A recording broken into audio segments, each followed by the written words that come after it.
Hai friends, semoga semua dalam keadaan baik dalam pelindungan Tuhan. Saya mau cerita pengalaman lucu saya dengan suami. Sekarang kepikir lucu, tapi waktu dulu kejadian sama sekali nggak lucu. Malah adanya dulu itu perang dingin. Ceritanya gini, dulu setiap diundang acara ulang tahun teman, pesta Natal tahun baru, di tempat kerja atau apapun itu, kalau yang datang teman-teman saya dari Australia, semua kan pada pakai baju-baju seksi. Saya aja yang perempuan lihat rasanya seneng gitu, pada cantik-cantik dan pede, percaya diri gitu ya. Apalagi di sini di Australia, gaya pakaian seksi kan biasa. Lebih nggak kepo kayak di Indo lah gitu. Di sini selama yang pakai pede-pede aja, why not?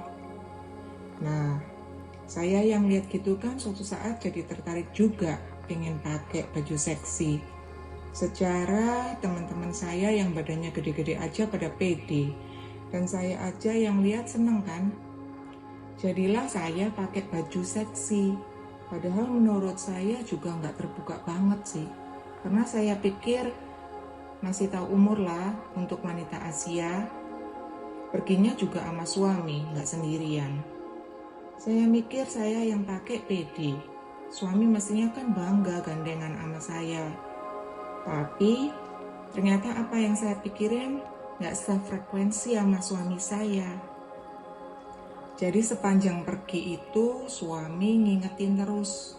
Itu loh, kancing baju atasmu kurang nutup. Bolak-balik gitu. Jadinya saya nggak nyaman. Sebel juga, bolak-balik disuruh naikin baju. Ribut sama kancing baju atas yang mesti dikancing ke atas. Akhirnya, jiwa berontak saya mulai terpancing juga nih. Saya bilang, teman-teman saya di sini boleh-boleh aja tuh sama suaminya pakai baju seksi, malah suaminya bangga. Lagian, saya pakai baju seksinya ada batasannya kok. Saya juga tahu kemana saya berpakaian. Gak mungkin lah saya pergi ke pasar, ke tempat orang-orang yang berkerumunan, atau kayak ke gereja pakai baju seksi. Kita loh hidup di Australia yang gak pusingin urusan orang. Pokoknya saya jadi ngebela diri terus. Saya bilang dari dulu orang tua saya nggak pernah ngomelin saya mau pakai baju apa. Ini kok sama suami saya jadi terkekang, kayak nggak jadi diri sendiri.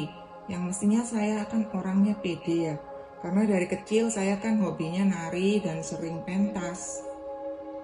Di situ suami saya akhirnya diam, cuma bilang kalau nggak mau nurut ya sudah, aku nggak mau bilangin kamu lagi. Jadinya kita berdua kan sama-sama gondok, jengkel. Meskipun jalan masih pegangan tangan, tapi hati ini rasanya gondok banget. Terus saya keinget ayat di Efesus 5 ayat 22. Hai istri, tunduklah kepada suamimu seperti kepada Tuhan. Yang awalnya nantang dalam hati, saya kayak bilang, siapa takut diem-dieman.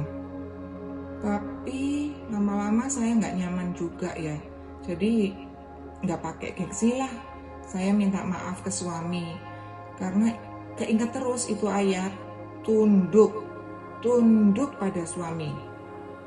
Saat itu suami mau maafin saya. Tapi namanya habis perang dingin, gak sulapan dong, langsung amnesia, lupa ingatan sama masalah. Nah, terakhir saya dapat ayat setelah dengerin khotbahnya Ibu Debbie Basir tentang perbuatan daging di Galatia 5 ayat 19 sampai 21. Ayat 19, perbuatan daging telah nyata, yaitu percabulan, kecemaran hawa nafsu. Ayat 20, penyembahan berhala, sihir, perseteruan, perselisihan, iri hati, amarah, kepentingan diri sendiri, percideraan, roh pemecah. Ayat 21, kedengkian, kemabukan, pesta pora, dan sebagainya. Terhadap semuanya itu, kuperingatkan kamu, seperti yang telah kubuat dahulu, bahwa barang siapa melakukan hal-hal yang demikian, ia tidak akan mendapat bagian dalam kerajaan Allah.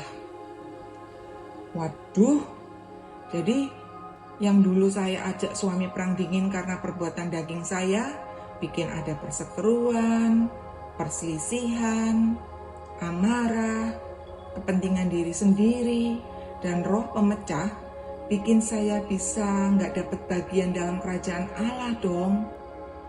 Kalau dulunya saya ngelakuinnya karena nggak pernah tahu ayat-ayat di Galatia 5 itu.